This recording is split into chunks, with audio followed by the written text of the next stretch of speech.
Bueno, Martín, para empezar vamos a ir seguramente abordando distintos temas, pero lo que por ahí más trascendencia tiene en las últimas horas fue el discurso de apertura de sesiones ayer en el Congreso de la Nación por parte de Alberto Fernández, dejando diferentes títulos, pero para empezar quiero preguntarte a vos, ¿qué te pareció el discurso en sí? Si fue un discurso a modo de decir, bueno, estoy entregando ya el bastón presidencial, o un discurso para la mesa del Frente de Todos que había sido hace un par de semanas. Yo creo en términos institucionales, digamos, y tal cual lo establece la Constitución, el presidente de la Nación está obligado, el 1 de marzo de todos los años, a hacer la apertura de las sesiones ordinarias del Congreso, por eso la Asamblea Legislativa, tanto de diputados como de senadores. Por lo general, y según lo que marca la institucionalidad también, en lo que se tiene que hacer foco es en el discurso del estado de situación de la nación durante el año que pasó y las previsiones hacia adelante. Yo al discurso lo dividiría en dos, digamos, que no necesariamente tiene que haber un límite hasta acá, Claro. pero lo dividiría como en dos, en dos partes.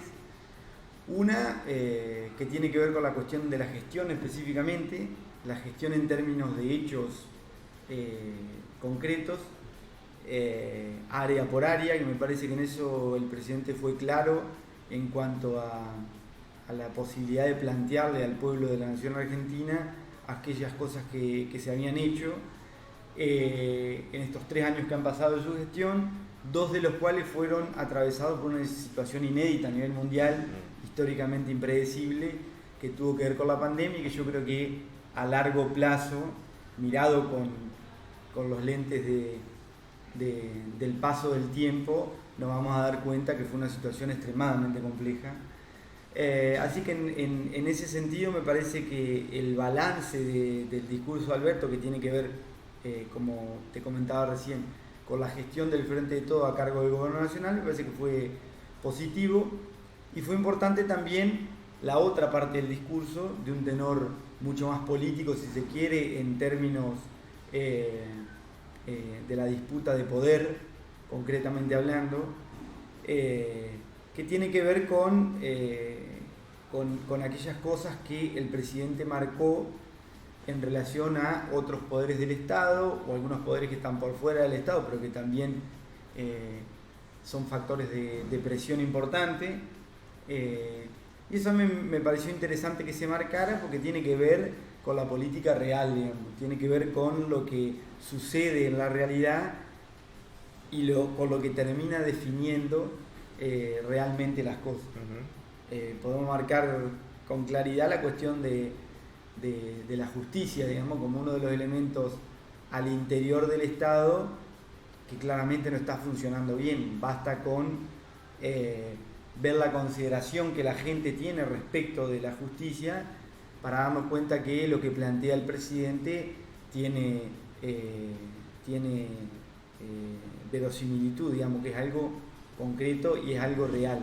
Las consideraciones políticas que se puedan hacer de eso, digo, tanto del discurso como de la actuación de la justicia en algunas cuestiones en particular, pasará por cada dirigente político, pero lo que queda claro y es indiscutible es que la justicia en nuestro país no funciona bien, ni la justicia federal ni la justicia ordinaria al interior de las provincias, digamos.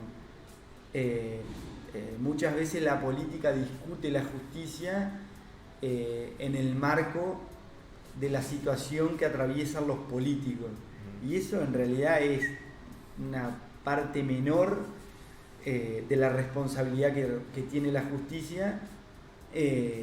La parte mayor tiene que ver con la vida cotidiana de la gente, y uno lo tiene que ver a eso cuando ve que te echan del trabajo y estás 2 años para cobrar una indemnización y das 1 millón de vueltas, o cuando ve que se prenden fuego todos los días de manera ilegal, se generan esos incendios forestales de manera ilegal y la justicia no hace absolutamente nada. cuando vos ves que a los violadores entran por una puerta en algunos casos y salen por otra, porque está claro que una de las situaciones más importantes de los últimos años que se vivió a nivel país, que se vivió justamente en Gualeguay, tuvo que ver con eso, con una persona que tendría que haber estado preso y estaba libre.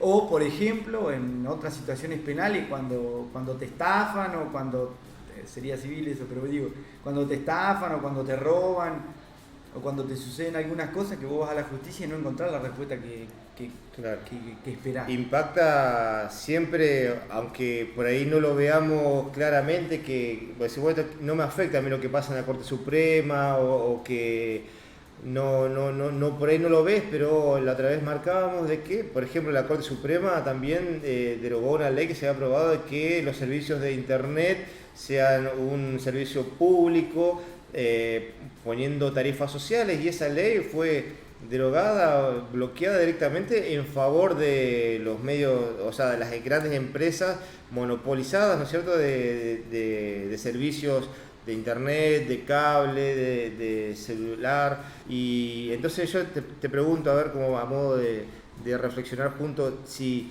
la justicia está o sea, en consonancia con esos grandes grupos económicos, o son esos grupos económicos los que manejan la justicia.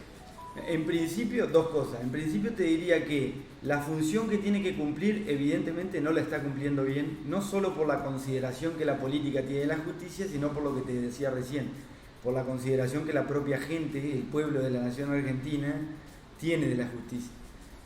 Y por otro lado, lleva adelante actividades o se quiere meter en funciones que no le corresponden, como por ejemplo legislar, que lo ha hecho, digamos. Es decir, hay ejemplos concretos. Uno de esos es lo que vos planteabas recién, a través de cautelares, dando por tierra con una medida del Poder Ejecutivo que declaraba los servicios de telecomunicaciones como servicios públicos esenciales.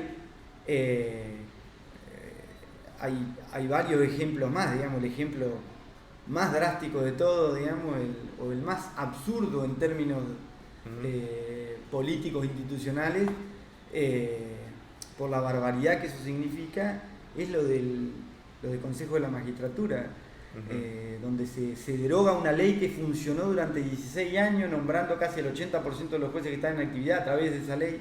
Se la deroga, la Corte Suprema se hace cargo de manera ilegítima, total y absolutamente, del comando, digamos, del Consejo de la Magistratura, y además reviviendo una ley, digamos, que había sido derogada por el propio Congreso, es decir,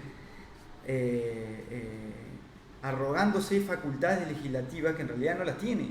Entonces, es grave la situación por eso, porque la función que cumple, que debería cumplir, no la está llevando adelante de manera correcta, y porque se mete en funciones en las que no se debería meter. Eso en principio y de mínima es grave institucionalmente. Y en la vida de la gente afecta muchísimo, claramente, digamos, por lo que hablábamos recién, y porque aparte, si el Estado nacional toma la decisión política, el Estado nacional elegido democráticamente por la voluntad de la gente, toma la decisión de que va a haber topes a las tarifas de los servicios de telecomunicación, y la Corte Suprema da por tierra con eso, parte de la justicia da por tierra con eso, es evidente que a la gente eso lo afecta. Pero de esos ejemplos a escala nacional, si se quiere, o a más gran escala, está lleno, pero también está lleno de ejemplos en la vida cotidiana de la gente, que son imperceptibles, pero que hacen a la necesidad de reconsiderar la justicia, de reconsiderar su funcionamiento.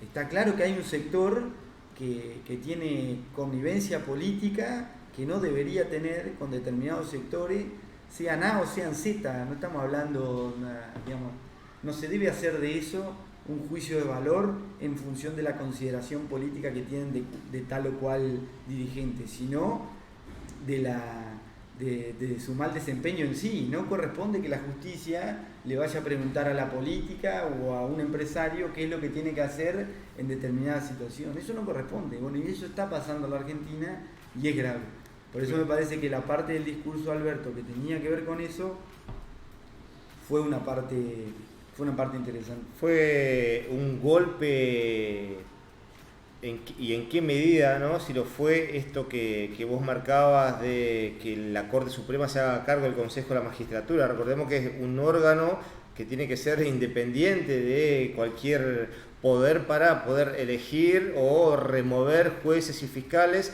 y en este caso quedó presidido por el señor Horacio Rosati, que a su vez se autoeligió como presidente de la Corte Suprema. Entonces, por hoy Rosati es presidente de la Corte Suprema, presidente del Consejo de la Magistratura y arrogándose también facultades de decidir cómo tienen que organizarse los bloques dentro del Senado. Entonces es claramente, para mí, a mi lectura, un golpe en sí a la democracia y al funcionamiento de la democracia, y que inclina la balanza entre los tres poderes del Estado que tienen que estar autorregulándose y también controlando que este tipo de cosas no sucedan.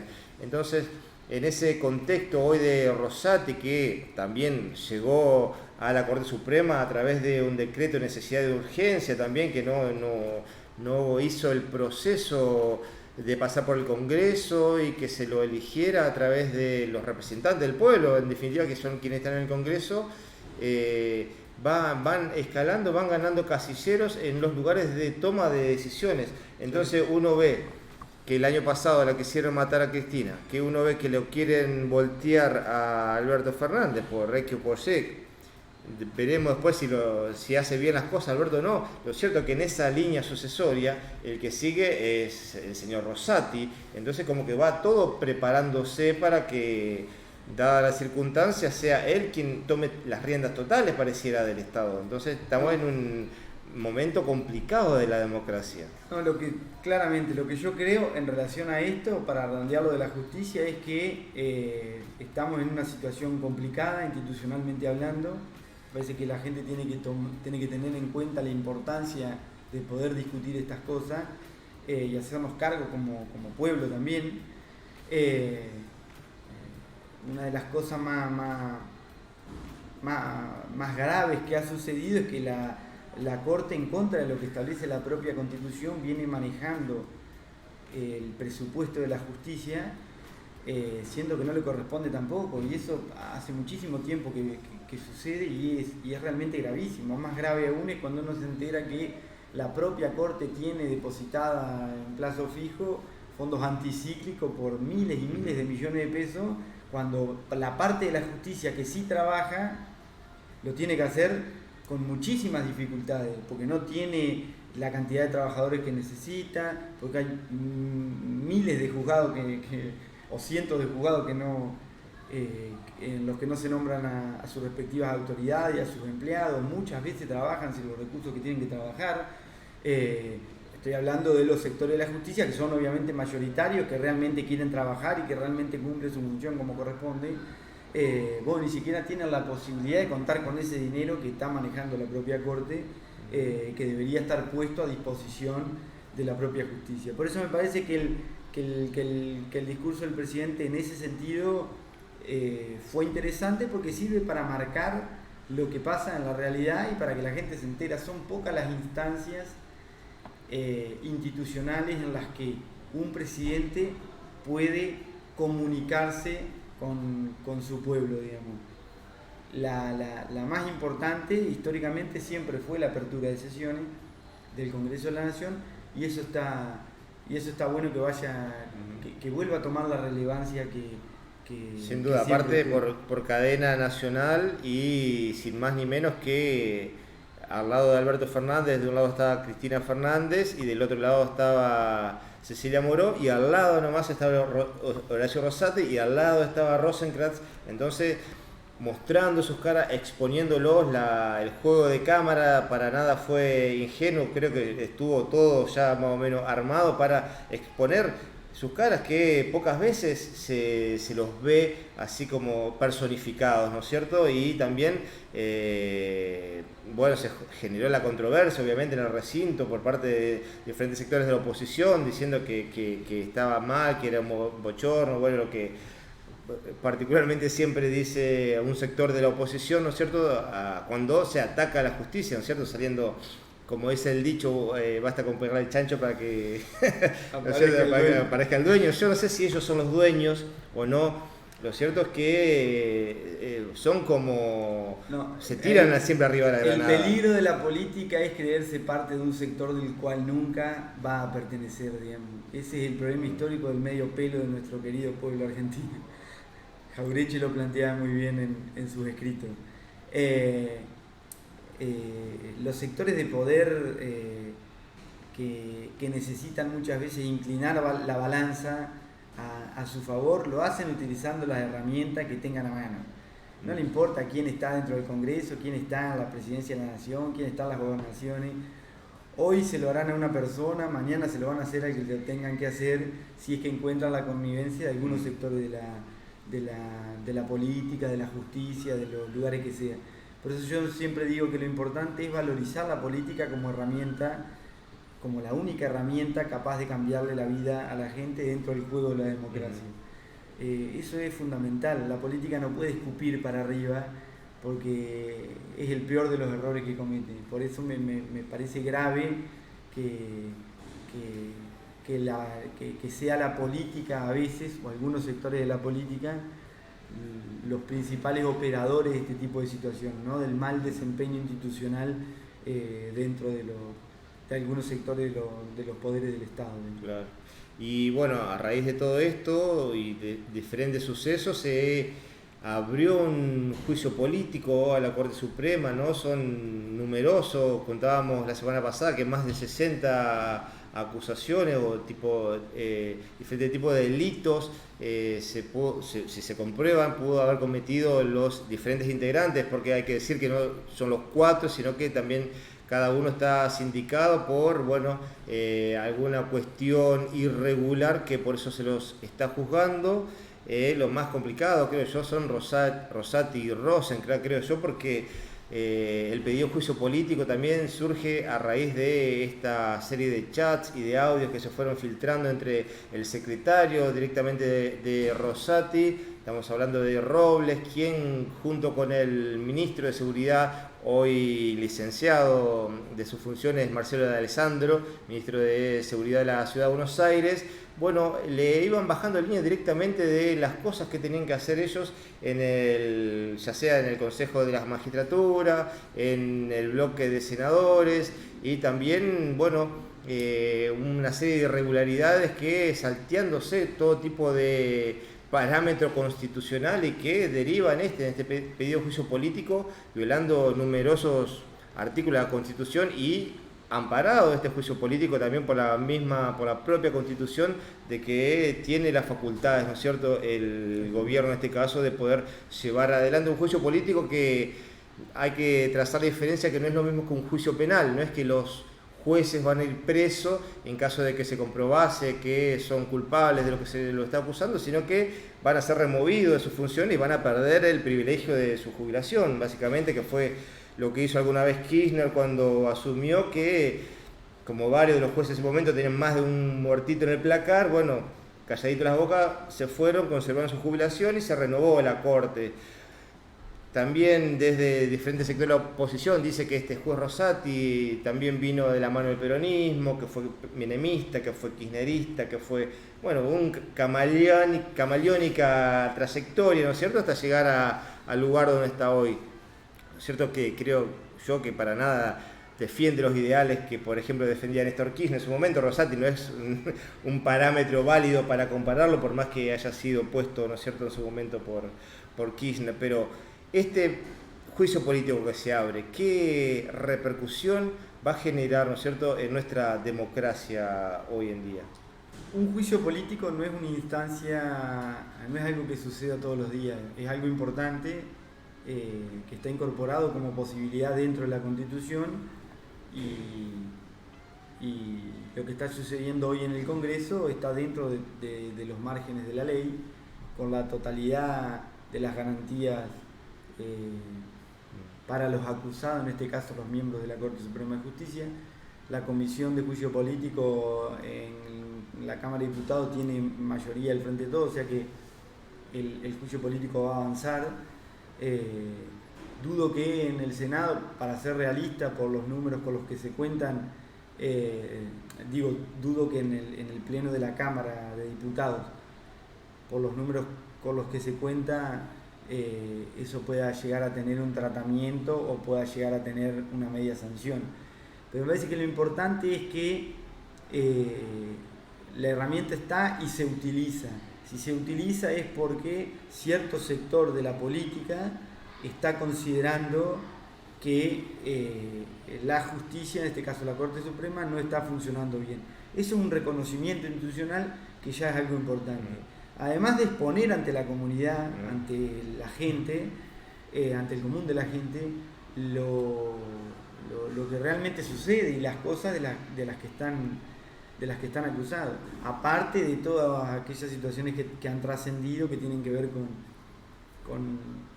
con las relaciones poco santas, digamos, entre los sectores de poder de la Argentina, sectores de la política y algunos elementos de la justicia.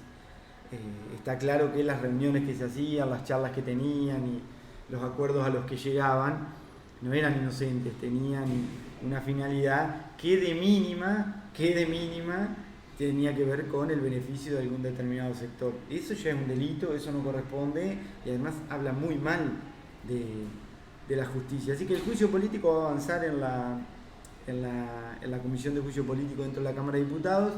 Hay que ver qué pasa en el Pleno del Congreso, pero sí estaría bueno que el Pleno del Congreso por lo menos, y aunque sea, lo trate para que la totalidad de la gente se entere aquello que se discutió. Un Congreso que desde el año pasado viene obstaculizado por parte de la oposición, quien se negaba a dar quórum y tratar diferentes temas de importancia, como por ejemplo lo que fue esta semana también, que se pudo aprobar finalmente la ley de moratoria previsional, que le permitirá a 800.000 personas acceder a la jubilación, aunque no tengan los aportes en su totalidad, pero que directamente impacta, otro ejemplo más de cómo impacta en tu cotidianidad, en tu día a día, en tu vida, y que está siendo bloqueada por, pareciera, un capricho para poder no dejar gobernar, ¿no? Porque también se obstaculizó la posibilidad de que se crearan nuevas universidades en diferentes puntos del país. Entonces el funcionamiento también del Congreso, otro de los poderes del Estado, también está en cuestionamiento en este caso, ¿no? Bueno, lo que ha pasado con el funcionamiento del Congreso los últimos 3 años es grave, digamos. O sea, son muy pocos los ejemplos en la historia de la Argentina donde un presidente se haya quedado sin presupuesto. Y eso pasó. Con un Congreso pudiendo funcionar, no es que estábamos en una situación de guerra, digamos. Sí, en términos objetivos podía funcionar, eso se obstaculizó, eso me parece que es una de las cosas más graves que ha sucedido, pero en el camino, por esa inacción del Congreso de la Nación, han quedado muchísimas cosas, leyes muy importantes. La ley de moratoria previsional había quedado colgada, pudo salir ahora, pero con los votos muy contados para el quórum. Después se amplió el número porque se sentaron ahí que hubo quórum, pero fue muy difícil conseguir el quórum, dependió de muy pocos diputados. Esa pudo salir, pero hay otras que quedaron ahí sin siquiera tratarse. Un ejemplo que viene desde hace bastantes años es el propio proyecto de la ley de humedales, que ha sido discutida hasta el cansancio. Pongo el ejemplo de la ley de humedales para corrernos un poco de los ejemplos que trascienden en los medios nacionales, que es algo que nos afecta a nosotros porque se nos ha quemado la mitad de la provincia de Entre Ríos, digamos, o por lo menos la mitad de la zona sur de la provincia de Entre Ríos, seguro. Y eso no ha sido tratado, no ha sido discutido por cuestiones meramente políticas. Yo siempre pongo el ejemplo de lo que pasa, obviamente a una escala muchísimo menor, pero lo que pasa en el Consejo Deliberante de la Ciudad de Gualeguay. Siempre que haya voluntad política de acuerdo, las instituciones deben funcionar, independientemente después de lo que se piense o de lo que piense uno u otro sector. El Consejo Deliberante de Gualeguay tiene posicionamientos políticos claros que son los mismos que en las provincias y en la nación, digamos, no distamos mucho de eso. Está al frente de todo, está Juntos por el Cambio, son las dos fuerzas políticas más importantes, y sin embargo nos ponemos de acuerdo, discutimos muchísimo, y hay veces que se ha discutido en términos bastante elevados, pero el acuerdo principal es que el Consejo Deliberante funcione, digamos, que los concejales trabajen, que mínimamente cumplan con la función para la que fueron elegidos.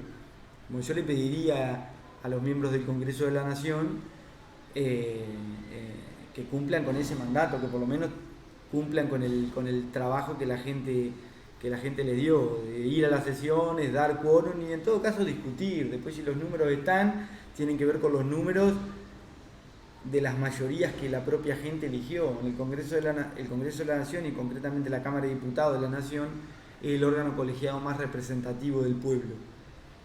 Bueno, si hay mayorías es porque la gente decidió que las hubiera. Bueno, me parece que se tienen que sentar y esas cosas discutirse. Lamentablemente el Congreso de la Nación no está funcionando como la Argentina realmente lo necesita. Volviendo a lo que dijo el presidente ayer en el Congreso, aparte de este hecho político, ¿no? De directamente pareciera que declarar una guerra que seguramente, y hoy leía por ejemplo en Infobae unos textuales que decían que bueno, esto no se lo iban a perdonar jamás por parte de la Corte Suprema, Alberto, esa exposición que hizo de ellos, ¿no es cierto? Pero aparte de este tema político que seguramente y a mi entender mueva poco la aguja en cuanto a lo electoral, porque la verdad que lo que mueve realmente la aguja es lo económico, es lo que influye en la sociedad a la hora de decidirse por quién votar, ¿no es cierto? Porque no es lo mismo el contexto que tenemos hoy que teníamos tampoco, o en el 2015 en ese momento, que fue apenas, digamos, por pocos votos que se logró revertir por parte del Frente de Todos, o en ese frente que se conformó y ganar la elección a Mauricio Macri, en ese momento que era el candidato de la oposición y que estaba a cargo del Ejecutivo.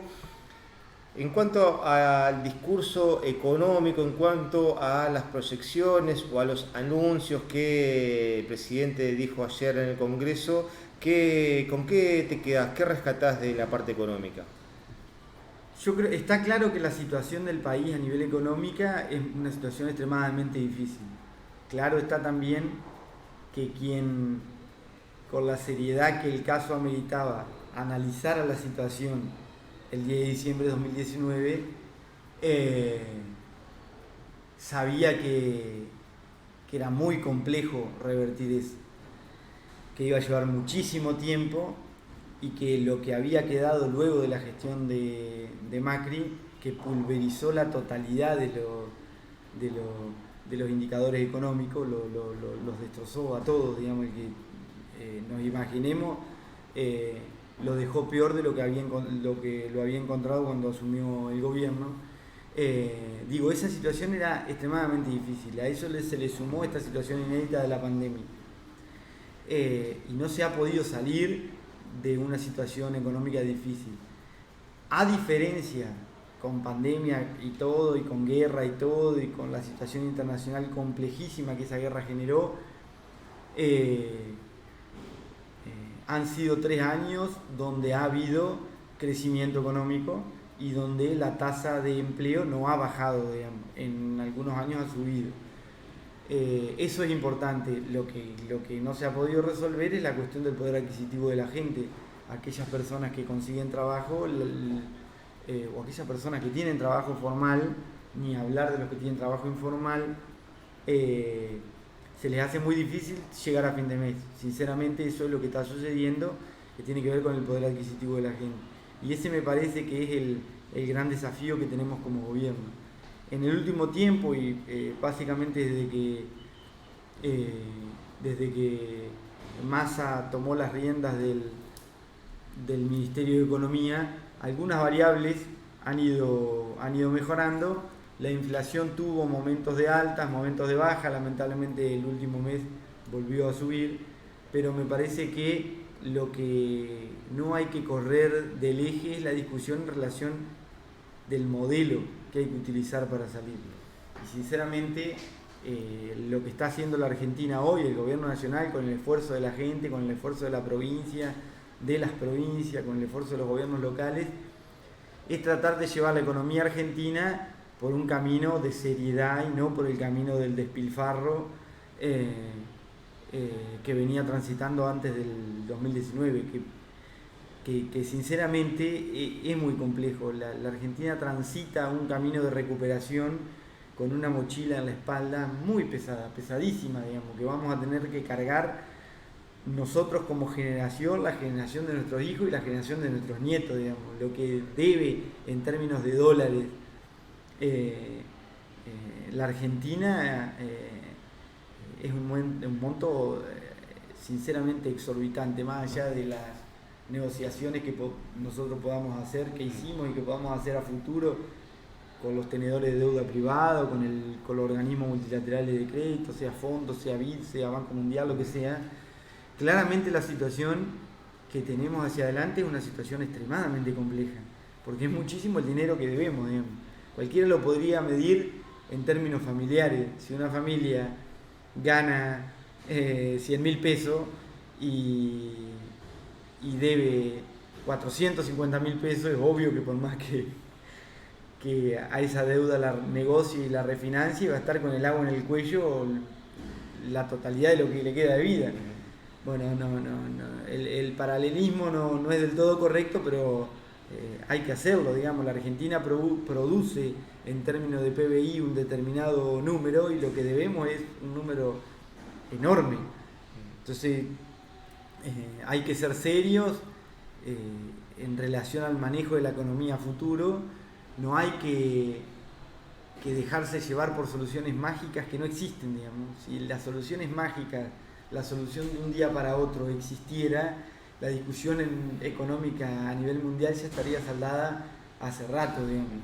Y el mundo no estaría polulando entre discusiones de liberalismo, keynesianismo, neoliberalismo o los ismos que se nos ocurran, digamos. O sea, no es tan sencillo y no va a ocurrir de un día para otro, no vamos a encontrar de un día para otro la solución a los problemas de la economía de la Argentina. De lo que sí estoy seguro es que lo peor que nos puede pasar es que vuelva a gobernar la Argentina un gobierno del signo que lo gobernó entre el 2015 y el 2019, porque a los problemas no los va a solucionar, sino que los va a profundizar. Y el acuerdo que se logró cuando estaba Martín Guzmán a cargo de la cartera económica fue tal vez, por empezar generó mucha discusión hacia el interior del Frente de Todos, habiendo posiciones claras, ¿no es cierto?, que estaban en contra de ese acuerdo, renegociación que se hizo. ¿Crees que se perdió una oportunidad en ese momento de no convalidar la deuda que hace poco salió un informe del propio Fondo Monetario que fue totalmente ilegítima, fue ilegal porque tampoco el fondo en sus estatutos estaba autorizado o era válido que le diera toda esa cantidad de plata a un país que se sabía que no lo iba a poder devolver? ¿Crees que se perdió la oportunidad en ese momento de decirle, señores, esta deuda es ilegal, no la vamos a pagar por esto y por esto y por esto? La cuestión de la ilegitimidad de la deuda fue algo que el presidente de la Nación lo encargó desde un primer momento, desde un principio, digamos. En paralelo a la renegociación, incluso ese expediente fue teniendo algunos movimientos en la justicia argentina. Pero la denuncia se hizo, se presentó una denuncia para revisar la legitimidad de la toma de deuda. Lamentablemente en los estrados judiciales eso no ha avanzado demasiado o no ha avanzado como uno quisiera que avance. En paralelo la renegociación se tenía que dar sí o sí porque era extremadamente complejo que la Argentina ingresara en cesación de pago, es decir, ingresara en el famoso default, ese término francés con el que se conoce a los estados que no tienen un peso para pagar las deudas que tienen que pagar. Eso básicamente nos hubiese generado un problema enorme. Yo no soy de los que cree que a la deuda no se la debería haber renegociado. Yo creo que si la Argentina entraba en default, la situación hoy sería muchísimo más compleja. Ahora, eso no invalida a la posibilidad de que institucionalmente hablando, la Argentina, es decir, el Estado Nacional, constituido por los tres poderes del Estado, en este caso la justicia, habiendo recibido una denuncia del Poder Ejecutivo de la Nación, revea eso, lo puede hacer y de hecho lo debería estar haciendo, digamos. Después, bueno, quedaremos a merced de la decisión que la justicia tome o de cuál sea en la instancia definitiva la decisión que tome la justicia respecto de la legitimidad o la ilegitimidad de esa ley. En el mientras tanto, a nosotros no nos quedaba otra que renegociar la deuda. Yo creo que políticamente el Frente de Todos cometió una equivocación en ese momento que tuvo que ver básicamente con la fractura, con la exposición de esa fractura en relación a la mirada que se tenía de la renegociación de la deuda, porque me parece que lo que hizo fue debilitar al gobierno nacional. Me parece que ese fue un antes y un después en relación a la fortaleza de nuestro gobierno nacional. Yo creo que, lo creo yo porque es mi posición personal, pero además es lo que creo es lo que establece nuestro ordenamiento jurídico. La Argentina está regida por un presidencialismo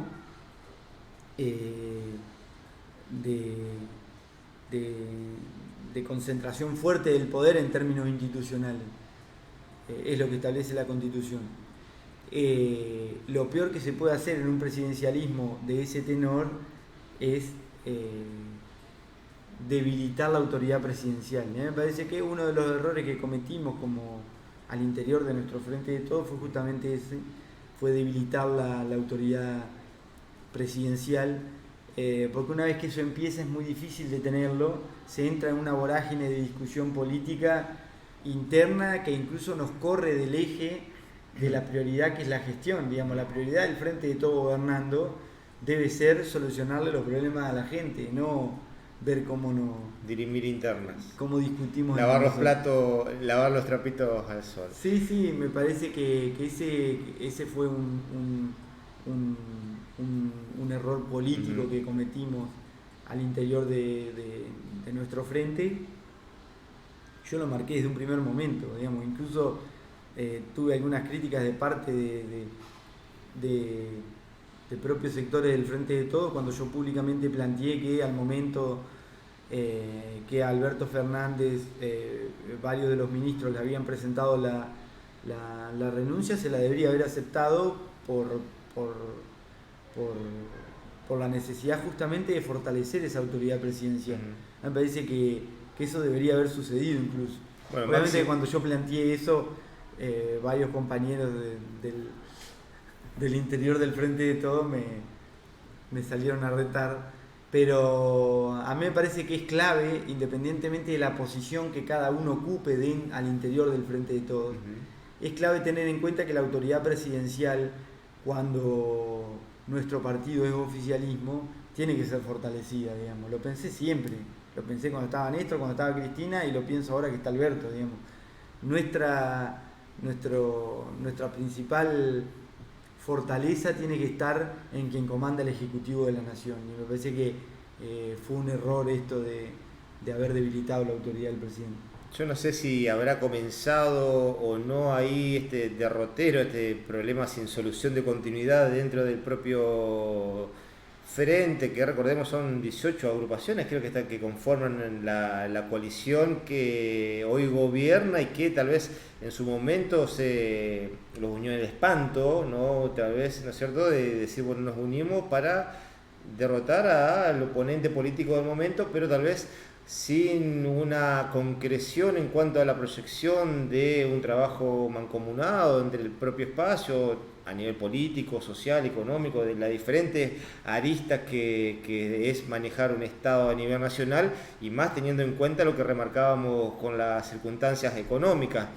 En ese contexto que originó con el acuerdo la renuncia de Máximo Kirchner a la presidencia del bloque de diputados de la Nación. Bueno, pareció empezar a dirimirse una interna a cielo abierto, pareciera, donde toda la población pareciera quedar expuesta, ¿no es cierto?, a que se solucionen esas diferencias y por ahí volcando una visión, ¿no?, particular de un montón de energías en solucionar esos conflictos y no en preocuparse por ahí en lo que aquejaba a las personas, ¿no?, que es, por ejemplo, un punto que aprovecho ya a traer a colación, es la juventud, ¿no es cierto? Si yo te marcaba ahí, ¿no es cierto?, ¿quién habla hoy con los jóvenes, ¿no es cierto?, con esa cantidad de votos que se han perdido de la juventud, pero sobre todo, ¿quién escucha a la juventud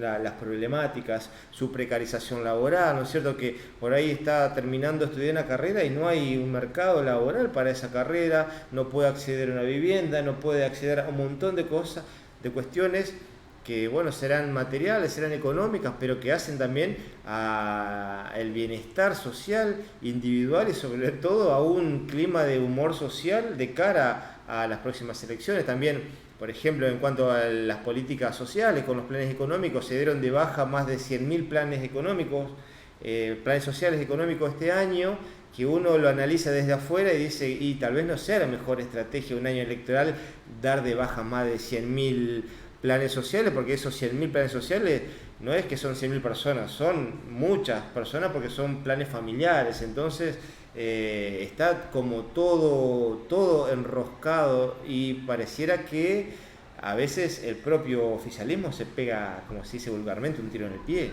Sí, pero para terminar con lo de recién, que lo planteaste al principio de tu última pregunta, digamos, lo que sucede al interior del Frente de Todos no es monopolio del Frente de Todos. Digo, sucede también al interior de Juntos por el Cambio. Un poco más disimulado porque no están a cargo del comando del Estado de la Nación, digamos. Pero lo que quiero decir con esto es que tiene que ver con el propio sistema político argentino. La libanización total, digamos, la dinamitación total de los partidos políticos luego del 2001 fue constituyendo de a poco un esquema novedoso, que culminó en el 2015 con el esquema de frentes, digamos, un poco antes tal vez, pero fue configurando a través del grupo A esos esquemas de frente. Digo, como respuesta de la política a su propia supervivencia, porque ni siquiera tenía como objetivo la solución de los problemas reales de la gente. Digo, la política fue encontrando esos esquemas de supervivencia en los frentes. Entonces se conformaron estos frentes que sirvieron para ganar elecciones, pero claramente no sirvieron para gobernar. Fíjate que en el 2015, Cambiemos, que fue un frente electoral muy grande, con partidos muy importantes, gana las elecciones, pero luego no gobierna como frente, gobierna un solo sector, y la realidad es que le pasó lo mismo que nos pasa a nosotros ahora. Hubo discusiones muy fuertes, se tiraban con lo que tenían para tirarse a la mano, y la discusión política interna terminó corriéndolos del eje de la gestión, que es lo mismo que nos sucede a nosotros también. Tiene que ver claramente no solamente con quién esté gobernando y quién no, sino que tiene que ver con el sistema político argentino, que claramente, una vez constituidos los frentes que para mí han llegado para quedarse, porque son herramientas electorales importantes, ningún partido que conforma hoy uno de los dos frentes se va a animar a dar un paso al costado. Ya no existe más el bipartidismo. Pero sí lo que van a tener que encontrar es mecanismos de institucionalización de la discusión interna, eso está claro, digamos. Y aparte de eso, falta un tercer estallido, o sea, el primero sería la conformación de los frentes que ya llegaron para quedarse. El segundo, que me parece que está en proceso ahí, que es la institucionalización de la discusión interna al interior de cada frente político. Pero la tercera y la más importante es cómo, incluso entre los diferentes frentes políticos, nos ponemos de acuerdo para poder gobernar. Porque está claro que no alcanza con el gobierno de un solo sector. Acá hay medidas por las características de la sociedad argentina, hay medidas que se tienen que tomar en acuerdo con la totalidad de los sectores políticos. Y si eso no lo entendemos, estamos condenados al fracaso, digamos, porque claramente no vamos a solucionar los problemas de la Argentina si no nos ponemos de acuerdo en algunas cosas, si no le bajamos el tono a la discusión política en algunas otras, si no nos corremos un poco de la twitterización de la política, digamos, ¿no? Hoy la política se dirime en los 180 caracteres en Ciudad Autónoma de Buenos Aires y en algunos conglomerados urbanos más o menos grandes, pero después todo el interior del país mira desde la tribuna y de las pantallas de un teléfono, de una computadora, cómo se pelean por Twitter los dirigentes políticos, y sin embargo los problemas para la gente continúan. Antes de volver a lo que te preguntaba sobre la juventud, ¿no es cierto? Y para ir cerrando este tema de las internas y la conformación de los frentes y esta conformación política propia del siglo XXI y que desencadenó el post-2001, digamos, del que se vayan todos, ese descreimiento de la clase política, dirigencial, ya no alcanza con un sello de goma, con ser justicialista, con ser radical, ya necesitas generar alianza con diferentes sectores para conformar ese grupo, para aspirar, digamos, a la gobernabilidad.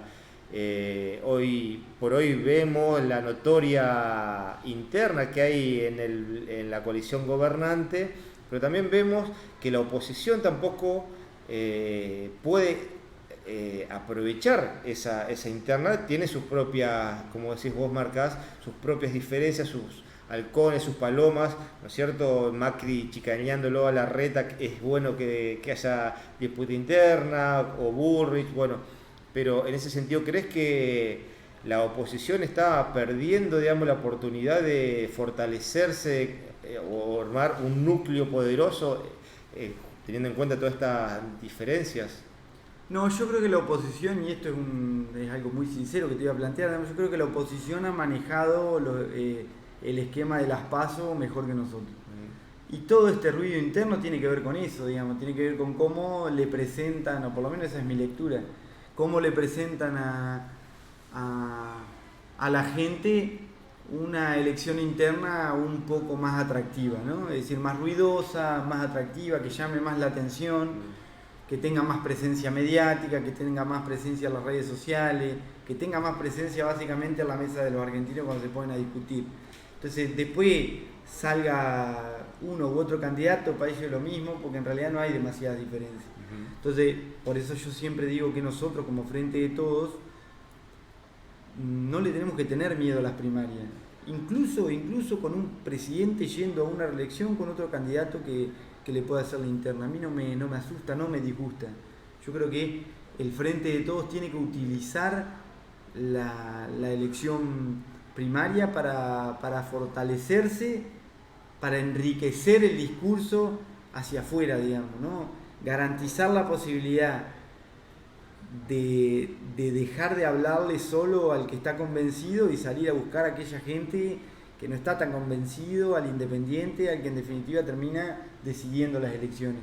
Por eso a mí me parece que la utilización de las PASO es algo que nosotros tenemos pendiente, que lo tenemos que hacer y que tenemos que animarnos a discutir, obviamente con reglas de juegos claras. Por eso te decía al principio, yo creo que Juntos por el Cambio ha manejado un poco mejor la herramienta de las PASO. En nuestro frente, y eso sí para mí es más importante, las discusiones internas que hay en nuestro frente son discusiones realmente de sentido.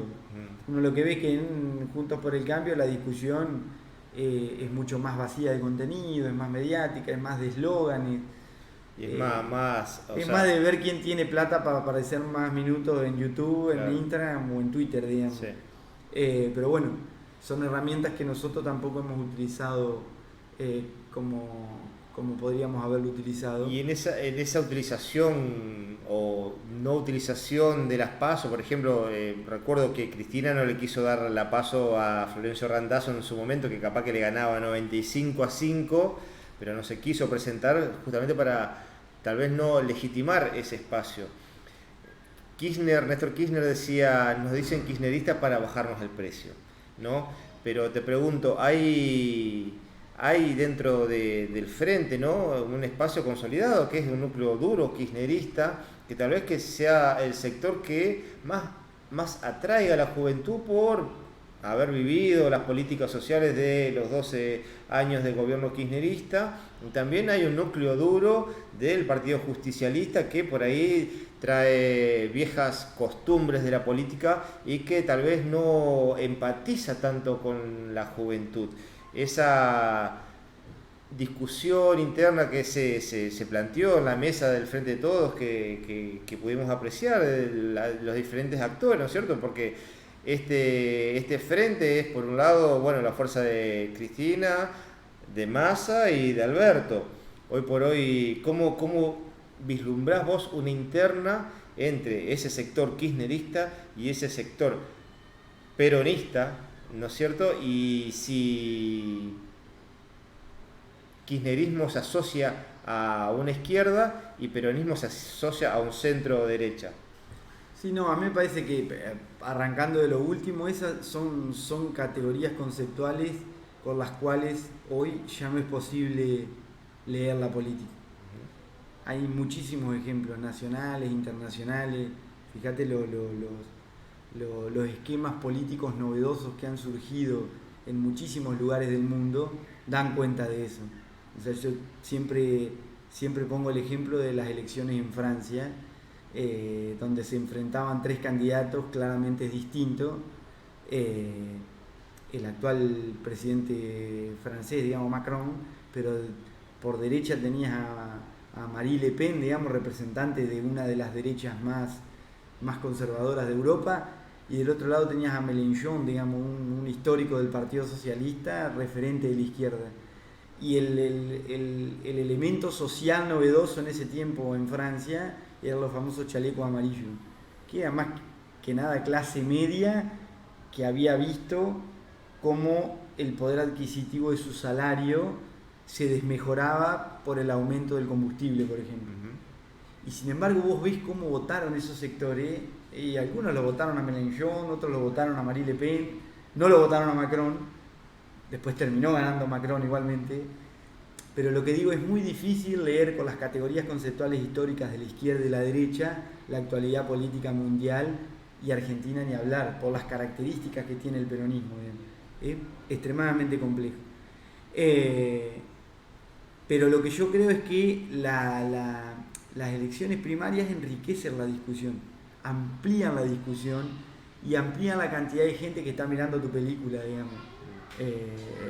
Y eso es importante. Después, cómo se dé la interna, si se da con un candidato del kirchnerismo y otro del no kirchnerismo o del justicialismo tradicional, o como se lo quiera etiquetar, bueno, puede suceder como no. Está claro que Cristina es la figura más importante del país, concretamente por la consideración que tiene la gente. O sea, está claro que vos haces una encuesta hoy y la dirigente política mejor considerada o que tiene un núcleo duro más importante que tiene a Fernández de Kirchner. Después está la discusión de que si a nosotros como frente eso nos alcanza para ganar una elección. Hay un millón de cosas que vos tenés que discutir. Pero a mí me parece que lo primero es animarnos a fortalecer nuestro espacio con una primaria, que todos los sectores que piensan algo distinto, teniendo un mismo norte, digamos, pero tienen un camino distinto para llegar, puedan competir en una elección primaria. Yo no tengo duda que eso enriquece nuestro frente político. Independientemente de quién la gane después y con la diferencia que se gane, habiendo marcado las reglas, eso se debería unificar para una elección general, por ejemplo. Claro.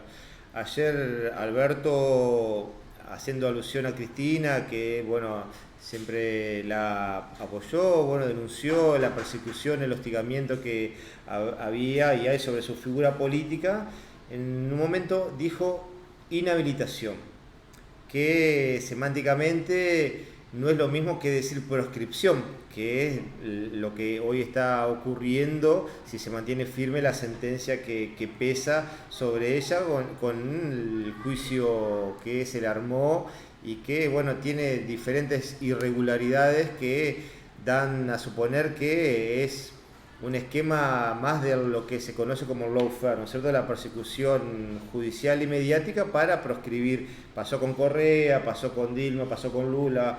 Bueno, no vamos a hacer todo el recuento, pero es una herramienta que hoy determinados grupos de poder concentrados utilizan para correr del tablero político a, bueno, tal vez la figura más importante de la política de cada país. Hoy por hoy, una PASO con esa figura de Cristina, como vos lo remarcaste, tal vez la figura más convocante del Frente de Todos y tal vez la persona que arrastra todos los votos para una posible reelección del Frente, que hoy esté proscripta y que el presidente, más allá que haciendo alusión de que está inhabilitada y que su acompañamiento y todo, pero los fiscales, que sabemos que jugaban en la quinta con Macri, los jueces, que sabemos que también iban a los viajes de Clarín a Lago Escondido, a la quinta de John Lewis, están ahí, nadie los cuestionó, nadie desde el gobierno se planteó, digamos, las irregularidades a viva voz y accionando en forma concreta, ¿no? Es una forma también solapada de decir, bueno, yo quiero que a mí también me conviene que este jugador no juegue en este tablero. No, pero está claro que la cancha ahí está inclinada, eso no hay duda, digamos, hay una inclinación en las reglas de juego, por lo que hablábamos al principio de la justicia. Hay un sector de la justicia que funciona según los mandatos de un sector de la política y de un sector del poder, digamos. La discusión en relación a la proscripción o a la inhabilitación no es una discusión jurídica, digamos, porque si uno va a un diccionario jurídico se da cuenta que es una inhabilitación y que es una proscripción, digamos, eso está claro. Es una discusión política, porque el hostigamiento que puede sufrir un determinado dirigente político en el fondo hace mella en sus posibilidades de presentarse en una elección o de transitar, por ejemplo, una elección en los mismos términos los que la transitaría otro dirigente político. No es una discusión jurídica, es una discusión política la que tenemos que dar. Es decir, ¿existe la posibilidad que la democracia argentina se fortalezca en una situación semejante? Es decir, donde hay sectores de la justicia que inclinan la cancha de manera total y absoluta hacia un sector de la política, y no, yo creo que no, digamos. Y esa tiene que ser la discusión. La figura de Cristina en este caso es la figura más importante en relación a esa discusión, porque es justamente uno de los dirigentes políticos que está atravesando la persecución o el hostigamiento de uno de esos sectores de la justicia. Después la discusión, como te digo, no es jurídica por los términos, es una discusión política.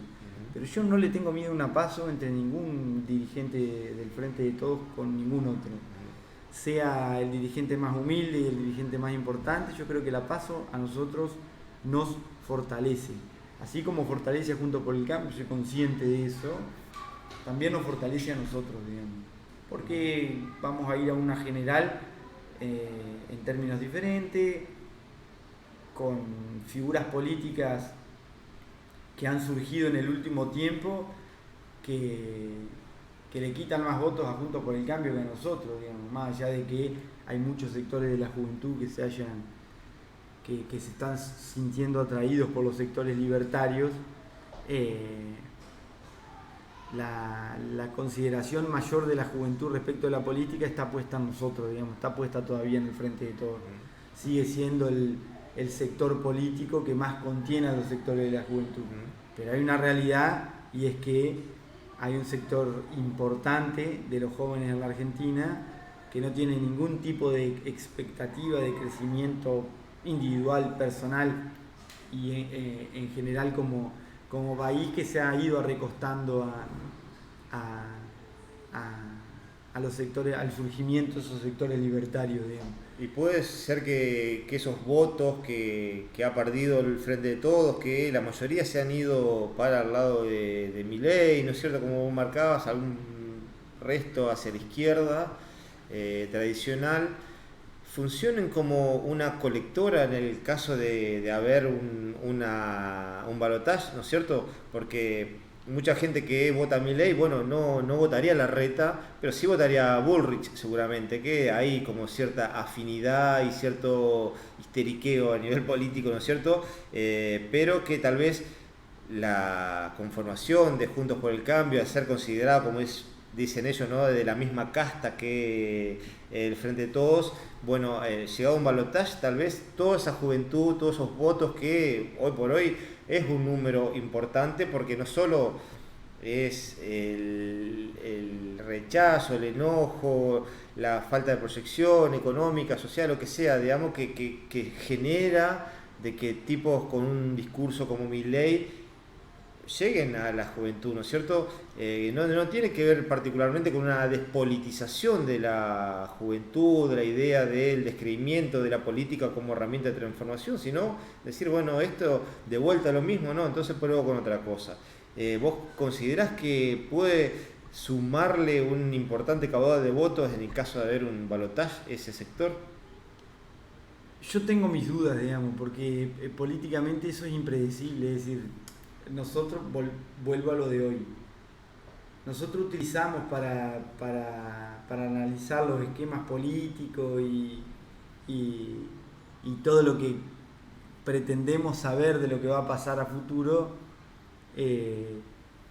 los esquemas de análisis tradicional, ¿no? Formamos parte de la política orgánica, si se quiere. Estos sectores son extremadamente inorgánicos, extremadamente anárquicos en términos de la conducción o de su organización, por ende son impredecibles. Uno sinceramente no sabe cómo van a reaccionar en un posible balotaje entre el Frente de Todos y Juntos por el Cambio. Yo personalmente no tengo duda de que sí, el candidato que gana la primaria de Juntos por el Cambio o que pasa al balotaje de Juntos por el Cambio es Rodríguez Larreta. No tengo absolutamente ninguna duda que esos sectores libertarios van a mandar a votar en blanco o van a hacer alguna cosa particular de esas que hacen. Si la candidata fuera Patricia Bullrich, podría ser otro el esquema, ahí sí coincido con vos. Pero es muy difícil saber lo que va a pasar en general en la política, y más todavía con estos sectores tan inorgánicos, digamos. Es muy complicado arriesgar algo que vos digas, bueno, probablemente pase esto o no pase aquello. Yo creo que hay que esperar. El primer escollo son las PASO, se han convertido en una general anticipada, así que existe la posibilidad de que en las elecciones generales algún candidato llegue al 40 con 10 de ventaja o incluso al 45. O sea que yo no pensaría directamente en el balotaje. Se acerca una nueva fecha importante en la historia argentina, que es el 24 de marzo, el Día de la Memoria, la Verdad y la Justicia, y surgió por parte de un sector, ¿no es cierto?, del Frente de Todos, la posibilidad de movilizarse ese día pidiendo justamente que se levante la proscripción, tal vez a manera simbólica el pedido, ¿no?, ejerciendo esa presión en la calle y tratando de mantener unificado, ¿no?, y movilizado ese sector social, que es lo que ha caracterizado, dicho sea de paso, al kirchnerismo a lo largo de todos sus años, como nuevo actor social en la política, irrumpiendo después del 2001 con la llegada también de Néstor Kirchner al gobierno. Se debatió bastante sobre si era propicio usar una fecha tan emblemática, digamos, como es el 24 de marzo, recordando el último golpe cívico-militar en Argentina, para pedir por una política en este caso. ¿Cuál es tu visión al respecto? Yo creo que es una instancia importante que se puede utilizar para otras cosas, pero en la que no se debe correr el eje principal, que tiene que ver con una fecha de reflexión respecto de la peor tragedia que vivió la historia argentina, que fue el terrorismo de Estado del 76 al 83. Me parece que lo clave es que reflexionemos respecto de eso. Pero después, naturalmente, va a surgir en el marco de todo lo que ese día representa, van a surgir expresiones políticas que tengan que ver con otras cosas. Una va a ser seguramente la cuestión de la candidatura de Cristina. Va a haber otros sectores que tal vez lo utilicen para otras cosas, digamos, para reivindicarse como sector, como por ejemplo las organizaciones sociales o las organizaciones de trabajadores desocupados, etcétera. Eso va a suceder, digamos, independientemente de que se discuta su necesidad o no, son cosas que suceden, digamos. El 24 de marzo es una fecha de reflexión, es una fecha de militancia política y es una fecha donde justamente la política se pone arriba de la mesa. Y todas estas cosas naturalmente van a surgir. Yo no lo veo mal, no me parece que sea necesario entrar en una discusión con los organismos de derechos humanos si corresponde o no utilizar la fecha para determinadas cosas. Me parece que naturalmente va a ser una fecha de reflexión, pero también van a surgir algunas otras cuestiones que no está mal que sucedan.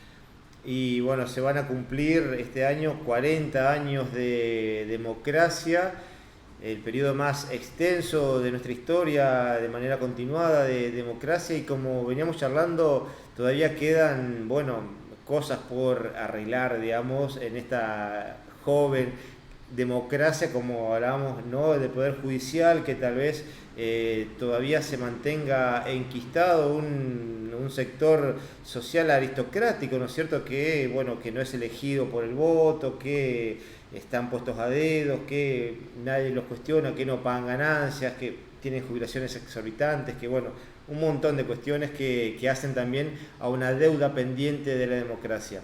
Pero por otro lado, hace 6 meses y un día se atentaba contra la vida de la figura política más importante de la Argentina, que es Cristina Fernández de Kirchner, ¿no es cierto?, en la puerta de su casa, frente a miles de personas, frente a los ojos de todo el mundo a través de los medios de comunicación.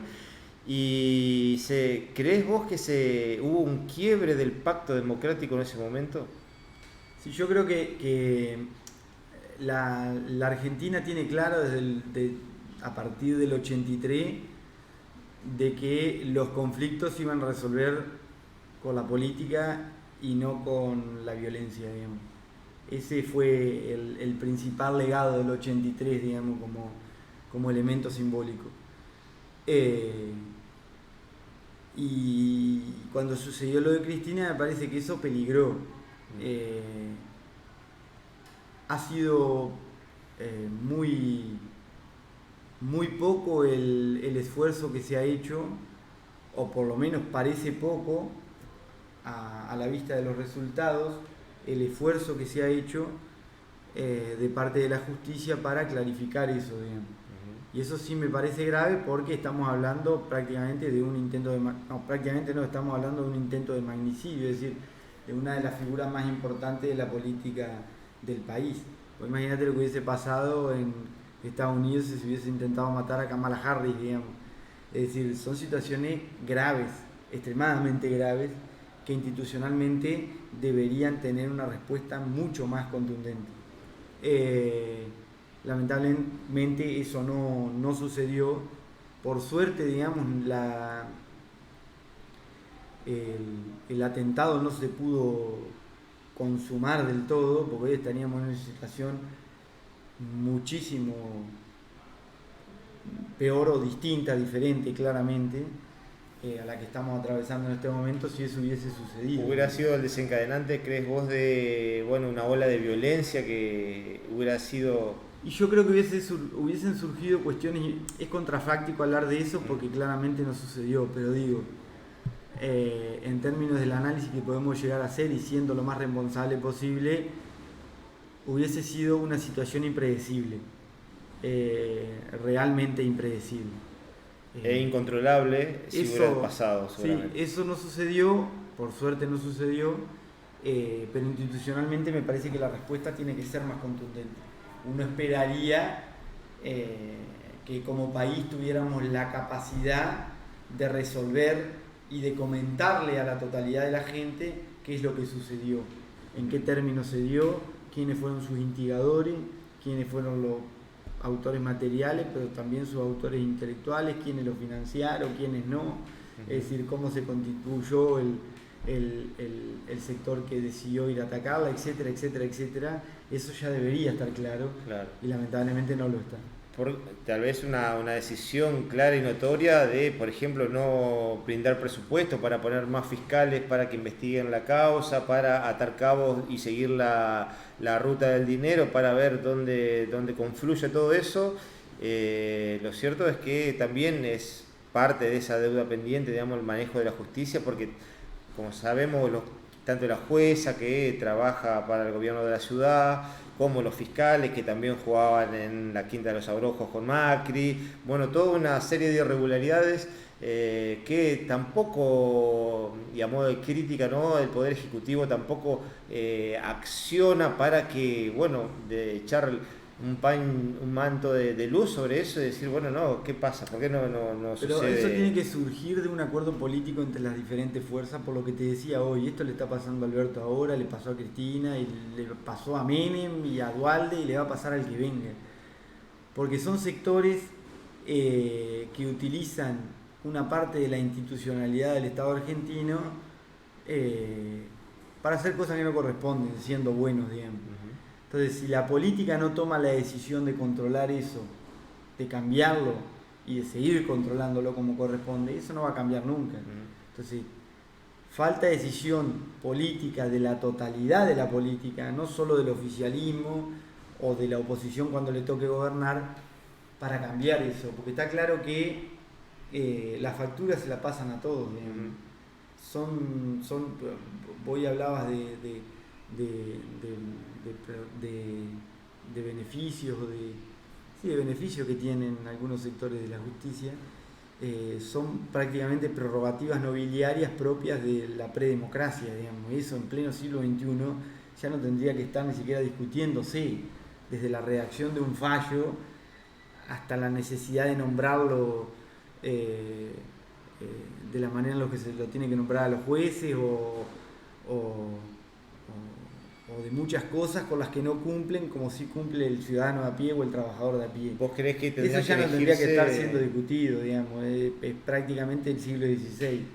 Bueno, si las fuerzas políticas en la Argentina no se ponen de acuerdo para animarse a discutir eso, este funcionamiento de la justicia va a seguir pasando, con Alberto, con Macri, con el que sea. ¿Creés que los jueces y fiscales deberían ser electos a través del voto popular?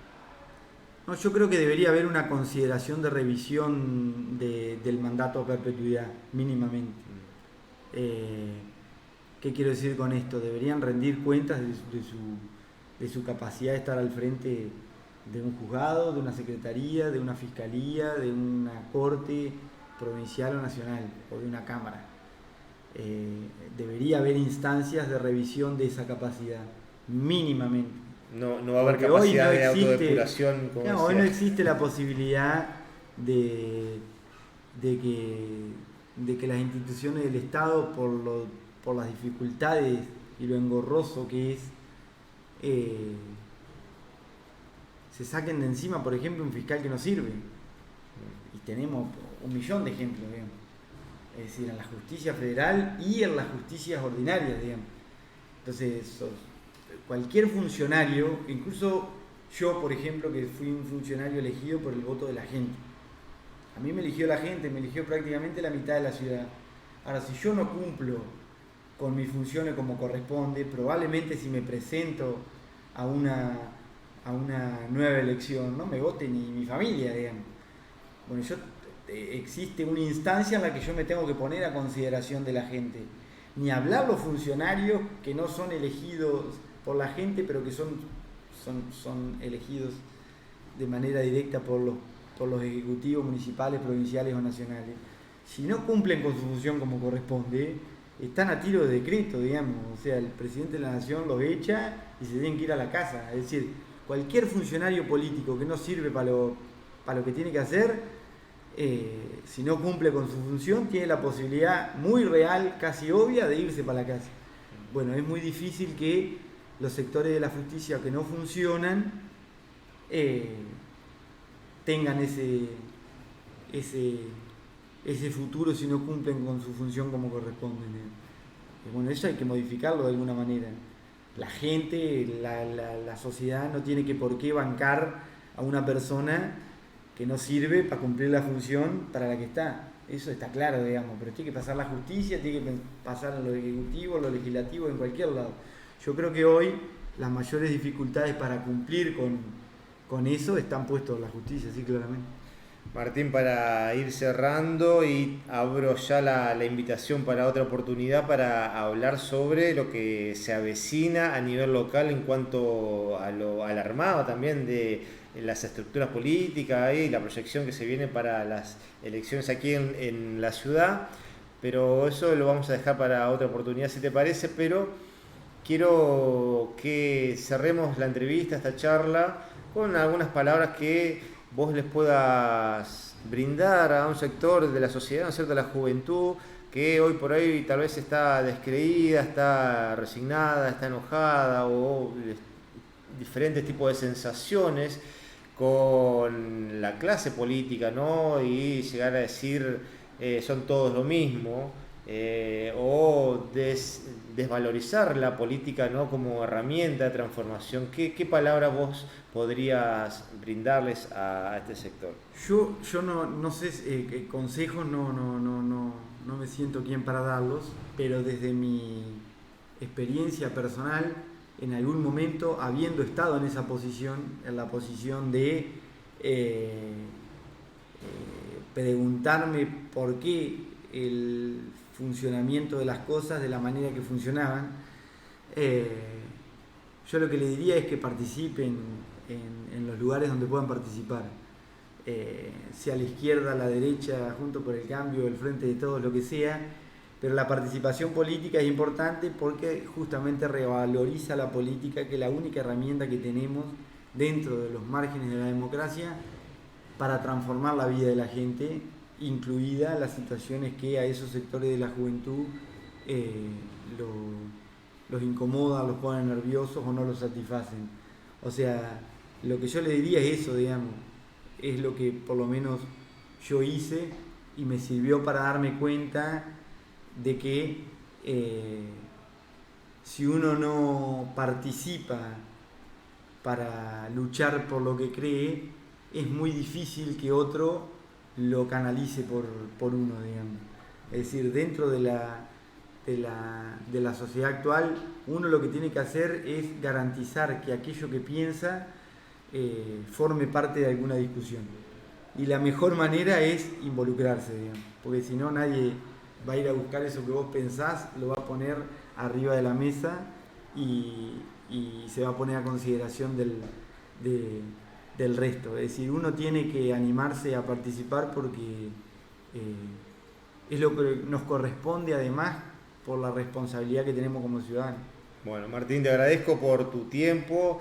Queda ya desde ya la invitación para charlar sobre tu función concreta aquí como concejal y presidente del bloque del Frente de Todos en la ciudad de Gualeguay, también para hablar y charlar no solo del funcionamiento del consejo en sí, del día a día que tiene que ver en nuestra cotidianidad como gualeyos y gualeyas, pero también de cara a lo que se avecina, que son unas elecciones y seguramente una interna aquí que dará mucha tela para cortar, pero eso será tema para otra oportunidad. Quiero agradecerte, Martín, por tu tiempo y tu claridad sobre todo. Dale, gracias. Ya vamos a estar charlando de cuestiones locales que son las más interesantes y son las más concretas, y también de cuestiones electorales que como vos decís, es un año que va a dar que hablar y capaz que te caemos con alguna primicia. Bueno, buenísimo. Bueno, pasó Martín González aquí por el estudio 22 del Shopping Altos del Gualeguay, los estudios de L. Ortiz Frecuencia Digital, abordando diferentes temáticas de la política, de la economía a nivel nacional, y ya estará seguramente visitándonos nuevamente para lo que tiene que ver con la política local aquí de la ciudad de Gualeguay. Yo te propongo un breve separador y ya volvemos aquí con Fair News, noticias en contexto con más contenido para vos.